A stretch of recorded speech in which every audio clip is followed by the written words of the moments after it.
છોટાઉદેપુરની Don Bosco સ્કૂલમાં 34મા રમતોત્સવની ઉજવણી કરાઈ હતી, જેમાં અંગ્રેજી અને ગુજરાતી માધ્યમના વિદ્યાર્થીઓએ ભાગ લીધો હતો।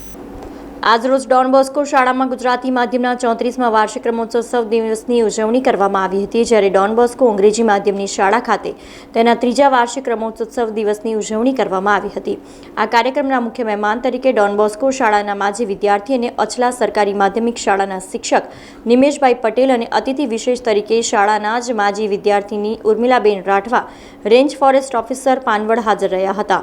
કાર્યક્રમની શરૂઆત મશાલ જ્યોતથી કરવામાં આવી હતી।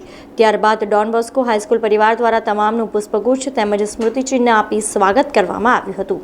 ત્યારબાદ વિવિધ રમતોની શરૂઆત કરવામાં આવી હતી। આ રમતોત્સવમાં સબ જુનિયર, જુનિયર મધ્યમ તેમજ સિનિયર વિભાગ માટે 100-200 મીટર દોડ સાથે પિરામિડ, સમૂહ કવાયત, ફાયર જમ્પ તેમજ તમામ વિભાગોના માટે લાંબી કૂદ, ઊંચી કૂદ તેમજ ગોળા ફેંક અને ચક્ર ફેંક વગેરે રમતો રાખવામાં આવી હતી। આચાર્ય ફાધર સેડ્રિક, શાળાના મેનેજર ફાધર જ્યોર્જ કાર્લોસ તેમજ શાળાના સમગ્ર સ્ટાફે ઉત્સાહથી પોતાની જવાબદારી નિભાવી હતી। સમગ્ર કાર્યક્રમનું સંચાલન આચાર્ય રેવરન્ટ ફાધર સેડ્રિકના નેજા હેઠળ દશરથ સર દ્વારા કરવામાં આવ્યું હતું।